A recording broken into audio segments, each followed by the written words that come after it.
listeners. This is Margin Mavens, a podcast hosted by Steph and Kayla. Do I know this by heart by now? Probably not. Today's episode is About Bride by Ali Hazelwood, a reread, sort of retalk for Heaven and I. This was Kayla's first time reading it. It follows Misery and, forgot his name, Lo? Yes. Yeah. Yes. It is a vampire werewolf adventure. If you can't already tell, we are joined by Heaven. I don't remember if this one has any trigger warnings apart from like blood. If you're not into the idea of, I think, nodding. So like the Omegaverse, if you're not versed in that, this is your way to get versed, I guess. Kidnapping? Kidnapping, yes. Yeah. Torture? Yeah, so like, take care of yourselves. Only listen if those things do not make you uncomfortable. We've talked about worse things. We have, recently. What else? Grab a snack, a drink, if you haven't already. Unless you're driving. Now remember, 10 and 2. Come hang out with us while we dive in. So this was my introduction to Ali Hazelwood. I read this book for the first time like a year ago. Ooh. She got me with the unhinged TikToks about it. That's fair. Like she really went on a ride when she was promoting this book. And as someone who's not, like, I think I've only recently started getting more into Omegaverse, but that's because I've found authors that don't make it seem like the weirdest thing in the world. You know? Like, you gotta be picky and choosy when it comes to who you're reading in the Omegaverse. Fuck. That's like set in the Omegaverse. I've read fanfics, but that's different. Yes. Yeah. Like, I'm very picky about it. So I think I remember her mentioning it, but I was like, she probably doesn't actually mean it, or I don't know. She meant it. Excited that she was like writing a vampire werewolf novel, and I was like, we haven't seen werewolves in literature in so long. The last reading that was focused on the werewolves, not like the vampires being the main thing and werewolves as the antagonist, is the Shiver series by I can never say her last name, the author of the Raven Boys. Yeah, sure. I think it starts with an S. There's a V in there. This first part always trips me up, so I'm not going to attempt to. Yeah. But like I was obsessed with those when I was younger. But like that was pretty much the only werewolf series I remember reading because I couldn't really find it. So I was like, oh my god, yes, werewolves and vampires, and it's like a romance between the two. I'm so down. Wasn't expecting. Yeah, I frick with some good werewolf representation. Yeah. I frick with some good alpha representation. I like me an alpha that's not a toxic alpha, you know? So with everybody that's not aware, I guess, of like how the Omegaverse works in general, right? Is you've got alphas, omegas, and betas. Right? Alphas, pretty self-explanatory. They're supposed to be like the top of the top. A lot of, I think, authors or fanfic writers or anything like that, they tend to lean a lot more hoorah, a lot more macho, kind of leans towards toxic a lot of the time. So I like when we kind of get away from that a little bit and we just get more of the, like, I'm going to take care of you kind of thing. I'm going to be the one that calls the shots, but I don't view you as like a prop or property. Or less than. And so this is a really cool dynamic. So Misery Lark, she is pretty high in the totem pole, right? Within her society because of who her father is. But she does not want to be, right? Like, the vampires have done pissed her off. And so she's like, I don't want anything to do with what you guys got going on. And lo and behold, she kind of gets dragged back in. I'm not in. And thanks. And she gets kind of dragged back in, right? And she gets put into this kind of like marriage of convenience, and she gets brought in with Lo. And he's an interesting character to me because when we first meet him, I do not remember liking him. I was just very like, okay, cool, I guess. This is a man. He was very cold. Yeah. very distant. Don't really say much. And so Yeah. as we start finding out more about his background and his history, right, we kind of start understanding why he is the way he is, why his territory is so locked down. We see that there's a lot of animosity between the vampires and the werewolves. We've got that like classic trope of like misinformation on both sides. Mm-hmm. You I know, will you have like the first time I read it, sorry to interrupt, but like no, you're good. when she was like, "Oh, he hates me," I was like, "Oh, damn, that's so unfortunate. I wonder how to get through that." And then nothing about how he's acting is saying, "Oh, I hate you." Like Right. Yeah. he looks shocked. Why does that mean hate? Shock is just shock. Like Yes. I was like, how is that? What? She doesn't even say hate. She says contempt, and I'm like, misery, please. Then again, she's You're never around like other right. Yeah. people. Like she's at work, but like it's at night, and so like people aren't really with her. The only person she interacted with was Serena, and she's like pretty like Yep. thoughts and vampires and werewolves. She's not really interacted with, but I'm like, you should know what emotions like on people. You watch television, right? But There's you have some sort of interaction with the people around you. Yeah. Have you done some research? Yeah. Do you know the people that you are interacting with on the daily? Yeah. Please.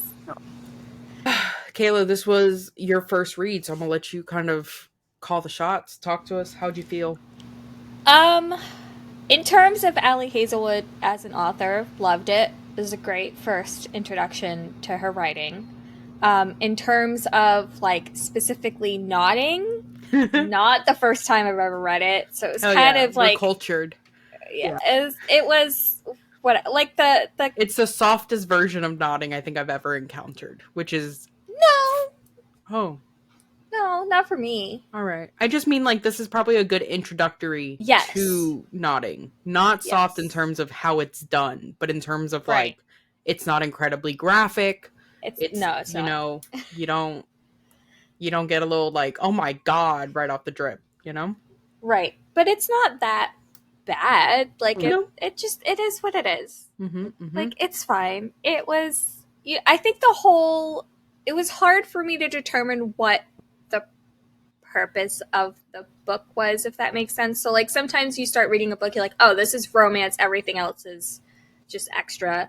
But it seemed like there was straggling between the romance and the plot, and I really kind of wish she had just picked one and kind of stuck with it, because like the plot was not plotting enough and the romance wasn't quite romancing enough.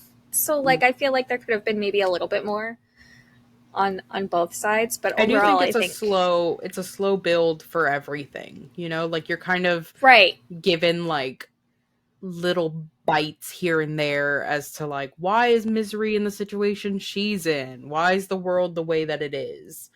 I don't know, like I said, because this is the first Ali Hazelwood book I've ever read. I don't know if she dips into the supernatural very often. It doesn't seem like she does because of this was her first published one in terms of fan. You know what? She was because like what's it? The Love Hypothesis was known as like the Raylo book because she would write Raylo fanfic, which is more sci-fi kind of vibes. But I don't know what her fanfics were about because they could have been completely like maybe fantastical or whatever. But in terms of published work, this was like her first foray, I guess you could say, into like paranormal, into supernatural elements. Yeah, everything else so far has been, well, her first like couple of books are STEM romances, so they were all very sciencey. And then she came out like, oh, not expecting that, but here for it. Like, I wonder, what you were excited to see. Well, at least I was excited what you would do with it.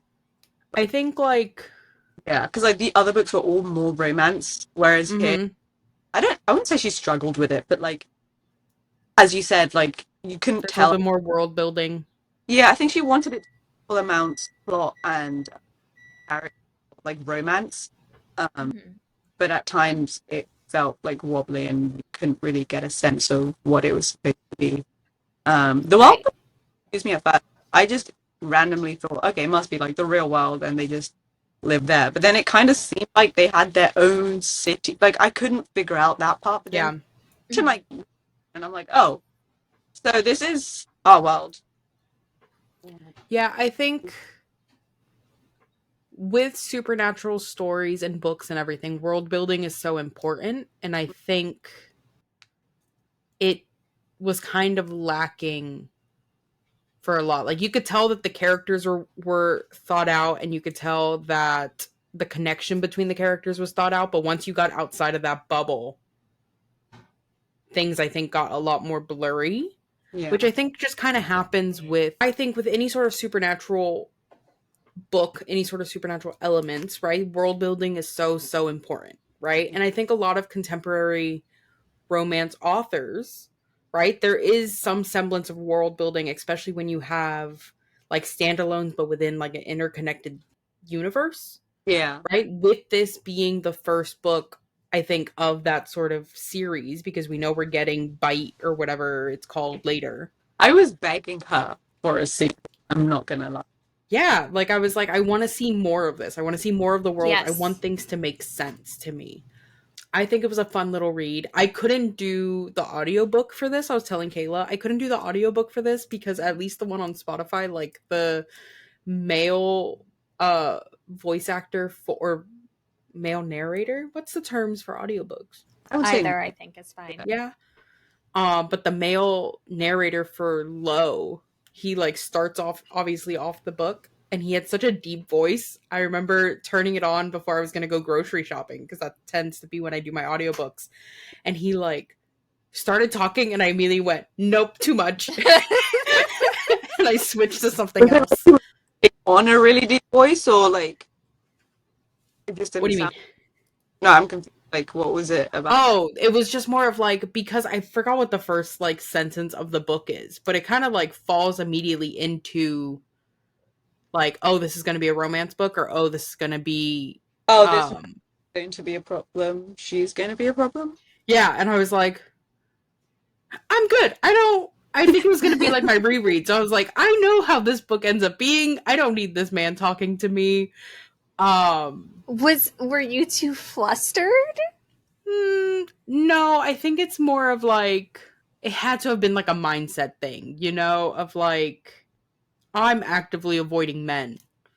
And so to suddenly have a like very beefy sounding man knowing that he was going to have to like, talk to me, I was like, I'm good. And this is the only time I think I would want one narrator. Like, I like my books that have multi-narrators because I like having the different voices, and it makes it a lot easier for me to follow along with what was happening. But in that specific moment, I was like, no, give me one narrator so I can just kind of have this playing. Specifically a woman, because I found with male narrators who like narrate the entire book, when they try to do the like lines of like women, oh no, it's basically. But like with Alana for the Bone season, it's literally like I forget it's the one person, because it's so different for everyone. Like, you know when she's up, and you know when I haven't listened to any of the audiobooks for the Bone season. You should. Mind you, I like... Yeah, I mean, it was also a very easy and fast read, you know? It's not something that you have to like think too hard on. Having read this book like a year ago, right? The only scene that's still in my noggin is the airplane scene. When they're going to California? Yeah. Because that's like their first moment of like being outright incredibly like flirty with each other, and like seeing kind of the ramifications of that, and it like pushes the romance side of the plot forward. That's it. That's all I got for you. Remember that at all. What I do remember is the scene where they're in the office and they're about to get caught. Yes. So like, she's pretending to fight him or whatever, and like the bath scene, vaguely, but yes, the ones that stood out to me, I completely forgot about the scene. Yeah. I don't know if it was this book, but I also just have a memory of like a conversation about peanut butter. Was it this? Yeah. So she's obsessed with peanut butter. It's like the one human food that she absolutely positively loves. and he clocks it almost immediately and like pushes the peanut butter jar closer to her as they're talking in the kitchen and like laying everything out. And she ends up like not even thinking, just swiping some and eating it. And he's like, "Did you just eat that?" And she was like, "Oops, maybe." I didn't need you to know this. But then that becomes a plot point later because a jar of peanut butter is poisoned and it affects Misery very much, and Lo sort of loses his mind. Yeah. Yeah. I liked the kind of not spoken about, but things that he obviously did for her moments. That's like one of my favorite like micro tropes, is where he like does or when one of the protagonists, the love interest, whatever, does something for the love interest, right? But they don't have to have a conversation about it of like, oh, look what I did for you kind of thing. It's just something that they silently started doing. How did they know? Yeah. Which I think, like, I know we keep mentioning it, but like I think Samantha Shannon does so well when it comes to like Warden specifically, is like his constant like awareness of Paige just and knows. Love that man. This is just gonna become I'm gonna reread the Bone season soon. Really books, and I'm on book 2, but I also like I'll randomly stop after a certain scene and be like, I need to re-listen to like either when she finds him, or like Martlet and Duet, and I'm just like, oh. So, and I ended up crying the other night. Yeah, something at my desk. Oh god, that really... Even just knowing everything that happens in that book. What do we think of Misery's father? Oh, what a piece of shit. Yeah. I mean, first of all, who cares about your laws or your customs? Why are you letting someone name your kid Misery? That is not... That is not a good name that's going to bode well for her. Nope, not even a little bit. Missy's a cute nickname, but like, I never liked him, had no reason to like him. The brother. You see, I like her brother. Yeah, genuinely surprised me. Yeah, I found myself wanting to read more of Ali Hazelwood. I haven't. Like, I own them. Like, I own... But not the Raylo stuff. I'm not a Raylo. Yeah. Girly. That, like, it's... You can't really tell. I mean... Okay. Yeah, but she won't do it. She won't do it because she walks into it going, this was Raylo. And therefore... she's nodding to you like, yeah, I'll give it a try. She won't do it. Don't let her lie to you. The cover is really supposed to be, like, the actors, but, like, and, you know, the guy's named Adam after Adam Driver, but, like, beyond that... If you can look past his name. But they're both, like, at a university. He's like a... I don't know if she's doing, like, a master's. It's been a long time. Or a PhD. And he's, like... sort of thing. I don't know. But it's all very sciencey. There's no... She's nodding because she's genuinely listening to you and she loves what you're saying. She will never pick up that book. Y'all, do not start a podcast with your best friend because she will pick you apart every chance that she gets. She will not do it, listeners. I could still maybe do it. I don't have to buy it. I could borrow it. Yeah, no, I have no doubt that you could get your hands on this book if you wanted to. I'm talking about reading it. This isn't a matter of, oh, Kayla can't get the book. It's a matter of Kayla will not read it. Not doubting your ability to acquire the book. Yeah, I have Deep End. I was really excited about that one. I just haven't read it. I haven't either, but that's because everyone's opinions was putting me off, and then I just didn't have time. I think that's the only one I own. I have all of them, but Check and Mate, which but like, I think Love Theoretically is the one I like the least. Not because it's a book, it's just I was very okay about it. I know that you also get the Afterlight books. What was your opinion on the book that we just got, I think maybe for last month? That was like the Any Trope But You one, but it's like winter themed. threw me off. I opened it and I was like, y'all, it is June. Why am I getting a winter themed book right now? So it's on my shelf. I think I'll touch it in December. I'm pretty sure just because it came out, but like I got sent the paperback, which I didn't request, and I wasn't really interested in reading. So when I saw that, it was this is why I'm so happy that like accounts exist, because I was like, I need to know what this box is, what this book for this month is, so I can pick if I want to skip it or not. Any of them, they just kind of show up. The only one that I canceled or like skipped was, I think it was a Lumi Crates February Capitana, just because I found out through TikTok that the author is a raging Zionist, and I was like, oh, baby girl, I need you not in my life anymore. Skipped that one. But for the most part, I like just being surprised, unless it's a winter themed book in June. And then I think my exact reaction was I picked it up and I showed it to Kayla and I was like, why snow? Kayla, do you have anything else you want to talk about with Bride? I think it's a simple book. I think it's a fun book. I did like how it ended. With the like, I went into it not expecting like a big plot, because all her other books were just romance books. So I was like, I'm here for the romance. That's it. I didn't expect like things to be resolved the way they were. So in my head, I really thought her friend was either dead or like she was kidnapped, but that was it. There was nothing important about it.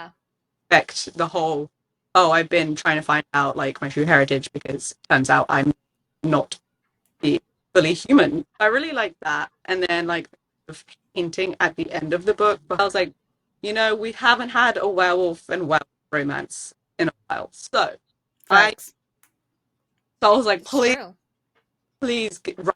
Like I went to an event with Liz Brown when they were doing for like a romance event thing, and she was signing book, what is it? Not in Love. And I was like, yeah, I'm excited to read this and all. Are you writing a sequel to Bride? It was like, yeah, saying if the people want it enough. And I'm like, listen, I think people do. Because it was. I think I want it enough for everyone. In terms of plot, I have no idea what could happen with the book. Same. I know that I'll probably reread Bride finally. Before Bite, so that it's fresh in my noggin. Up on the Brain is really cute. That was my favorite one when I like first started with her books. But this has been another episode of Margin Mavens. We are kicking off season 3. I promise our crap will be more together in the coming weeks. If you haven't read Bride, definitely get to step in on it so that you can read the sequel. Yes. And don't forget to support Heaven. Facts. All linked and stuff down below. Yeah, make sure you follow us on Instagram and everything. Kayla's still trying to not get us to 200. She's actively sabotaging us at this point.